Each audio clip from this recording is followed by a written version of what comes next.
Are you familiar with ancient Greek mythology? You must be, because you are a porcelain goddess. That is Lil Flushy's terrible pickup line. And I am Anna of Mochi Mochi Land, here to show you how to pick up stitches on a three-dimensional piece like a knitted toy. Like Flushy here has the water stitches picked up. That's how you integrate those into the piece. But more commonly than that, I use picking up stitches as a technique for making things like wings on this Bluebird of Crappiness and arms on this little gingerbread guy. It's a way to add appendages and bits of knitting without having to seam them on later. All of this is picked up on the turtle. The faucet stitches are picked up on this dinky sink, and you pick up the beak stitches and the wing stitches on this little duckling. So you can pick up things in contrasting colors or the same color. It's helpful because if you knit a piece and then attach it, sometimes as you're attaching it, it just doesn't end up where you want it to be. But when you're picking up the stitches, you can see really clearly exactly where that piece is going to situate on your little friend. I'm going to show a few different ways of picking up stitches horizontally and vertically, and a few little tips on how to make it a bit easier for you. It's a pretty simple technique, but it can be tricky when you're working with tiny stitches in thin yarn. This is going to be a cat that I'm demoing with. It's going to be sort of a Siamese cat. If you've used my cat patterns, you may notice that I make the ears differently, but this is my original tiny cat. It's got picked up ear stitches and really tiny little ears. So I will show you how that works. You're picking up 4 stitches for each ear. When you're picking up horizontally, you may want to, it's often a good idea to pick up the bars between the stitches. So you see how these little V's, columns of V's are running down. You're going to pick up the bars that are between each V stitch. And we're working these stitches flat after picking them up. You turn it around and knit and then turn. So picking up between the stitches is good spacing for that. If we were knitting them as an I-cord, I would say to do it differently. I would say to pick up between the stitches and then also in the middle of each stitch. But right now we're going to pick up between the stitches, and in this case with the cat facing forward. So I just inserted my double pointed needle where I want that first stitch to go. I'm already regretting it. I think I want to put it here, actually. For the first stitch, I go ahead and put the needle in first, and then I take my yarn, which will be a contrasting brown.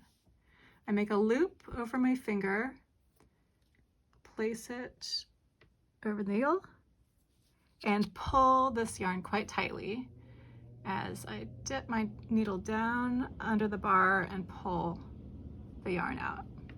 We'll do 4 of these, so now I'm just going straight over in a horizontal row to pick up the next bar. And this time I am taking the working yarn and wrapping it around just like you do in knitting, dipping it under and pulling it through. Stitch 3, under the bar, around. Sometimes it can be hard to pull them through. It's just, you pull this tight and you can pinch this body. Don't be shy about that. And you can really just kind of work it around to get that stitch out. The body will be fine. Don't worry about manipulating it in weird ways. So I'm just like really stretching the stitches and pulling it over. So that's 4 picked up stitches. In this case, next you turn. We'll go ahead and do this. You're turning and knitting. So it's kind of a garter stitch ear. A lot of times I have you actually point the face away from you as I pick up the stitches so that the purl side is on the other side and that this is a smooth knit. But in this case, we're just knitting.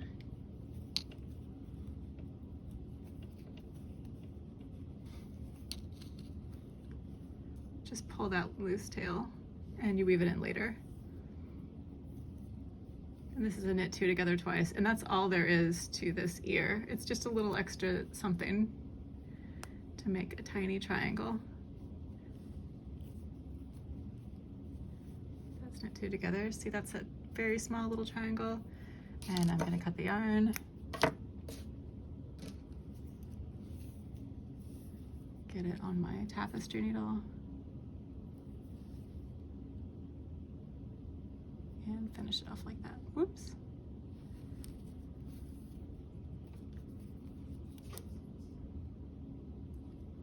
When you weave in your tail here, you can take that opportunity to point the ear how you want it to. This garter stitch ear sticks up pretty well, but sometimes the ears want to flap back or forward, and you can stitch it in place as you want it as you're weaving in this tail.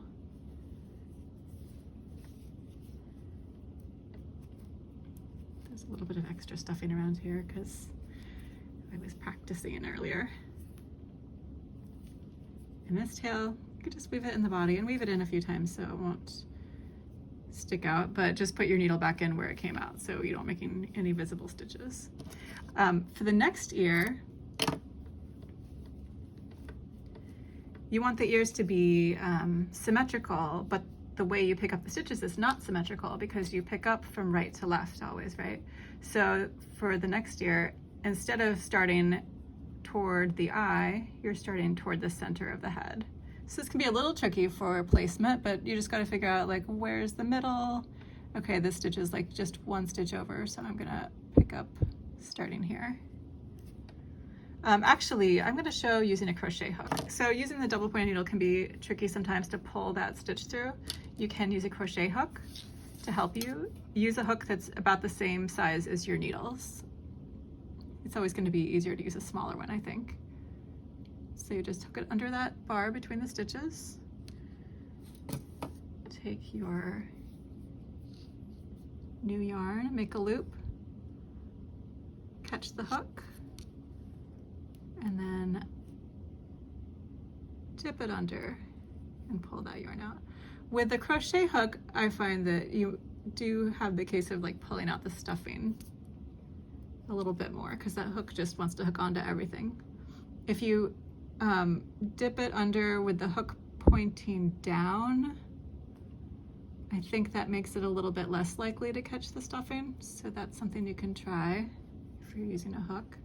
And stuffing you can also just kind of pull out of the way. It's not the biggest thing to pull out a little bit. Just makes it a little bit messy. It's too... see, it is a bit tricky. It's okay to grab onto that piece and get it right under there.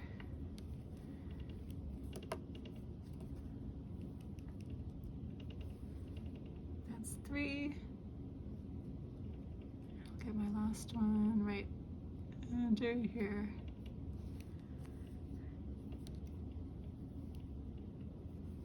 Okay, so these are all on the hook now.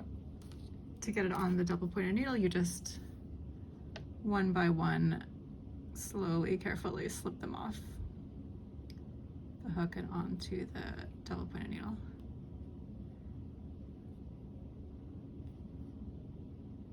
Just like that. Picking up, as you can see, can be a little bit of a pain, but once they're on there, you're set and you're just knitting or doing an I-cord. I will show an I-cord next.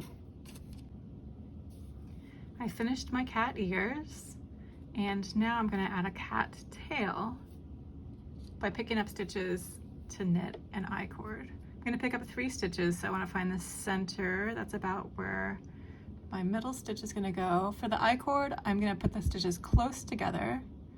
So I'm going to find a bar right there between stitches.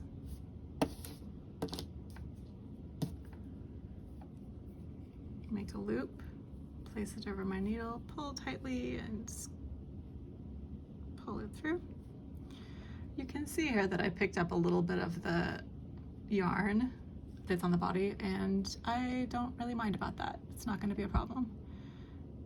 I'm going to go the next stitch over The most convenient thing for me to pick up right now is actually a bump from a knit front back stitch, and I think that's not going to be a problem, so I'm going to pick up that bump.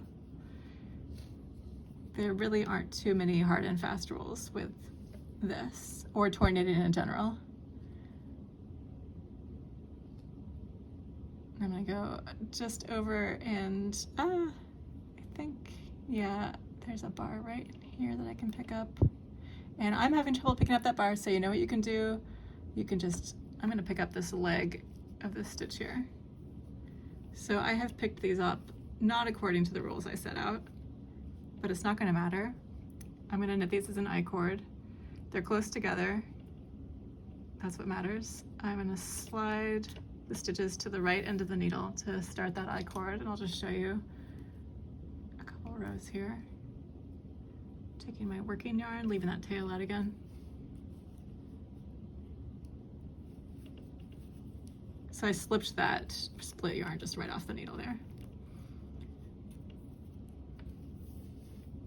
With the I-cord, you just slide the stitches to the right end after each row and repeat as many times as you need to.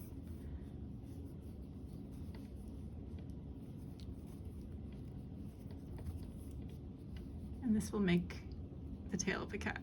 And did you see that when I pulled that tail, it tightened this up again?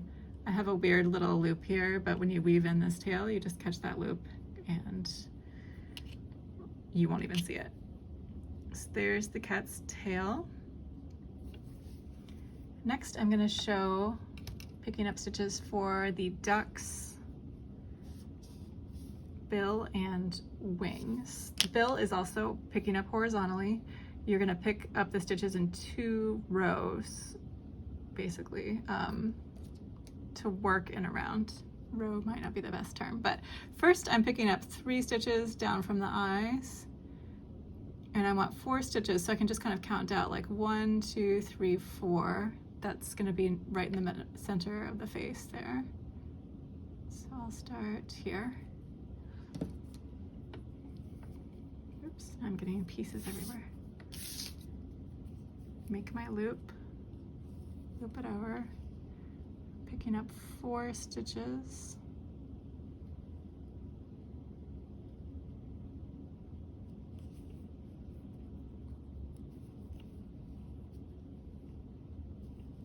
That's stitch 2.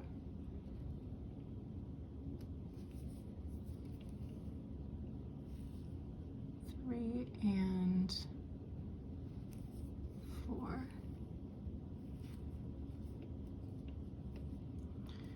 So I've just picked up the bottom 4 stitches. Now I'm going to turn the piece around and pick up 4 more stitches parallel to those at the top here. It's going to make, since I'm turning it around, that's going to put all the purl stitches on the inside, which you'll see. For this first stitch, it's pretty hard to work. I'm going exactly parallel, so now I'm sticking my needle in the middle of each V. For this first stitch, instead of just wrapping it around and pulling it, that's really hard because it's just the way that the yarn is angled, being attached back there. So I'm making my loop again, placing it over just like that and pulling really tightly to pull it through, and then you can tighten up the tail here.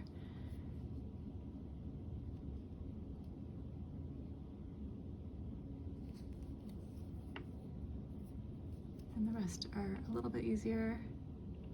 Definitely slide your original stitches to the middle of that needle so they don't start slipping off as you're working these. It also helps to have double point needles that have a nice sharp tip, which these are not brand new, so they don't really. They'd be a little bit easier if they did. So there's 3, and I need 1 more. Let's see, right here, I think, yeah.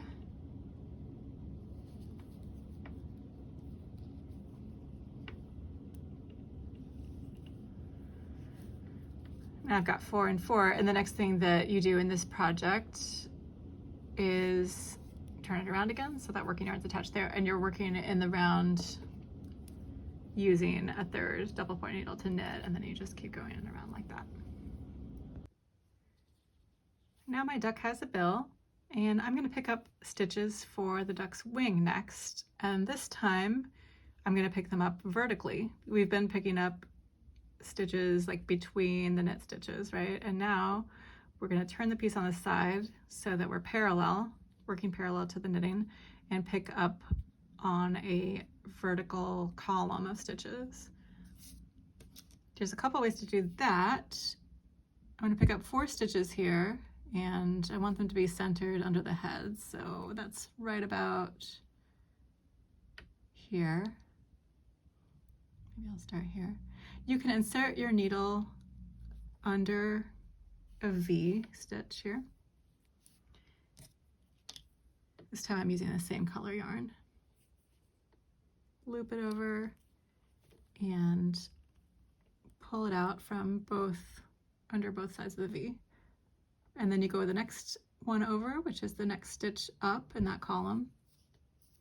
When you're picking up vertical stitches, because stitches are wider than they are tall, if you've ever checked to gauge for something, you've noticed that. Oh, this one's giving me trouble. You can, if you're picking up a lot of stitches parallel, you can skip a vertical stitch every once in a while to make up for that difference. With a smaller piece like this, you don't really have to do that, but you can. Picked up 3, I'm going to skip this next stitch and go for the stitch up here. You won't be able to see it in the final piece, but it just spreads them out a little bit more nicely. For this wing, you turn again and you're knitting it flat. This time you purl these stitches. So I've gone under the whole V here. That's one way to do it, especially if you want your parallel knitting, the wing, to stick out straight this way. If you want it to lay flat against the body, you can also pick up just 1/2 of the V's of these stitches. So it's still doing the same column, but just the front half of the V's I'm picking at this time. And this is also a little easier because you're not trying to pull that yarn out from under both sides of a stitch.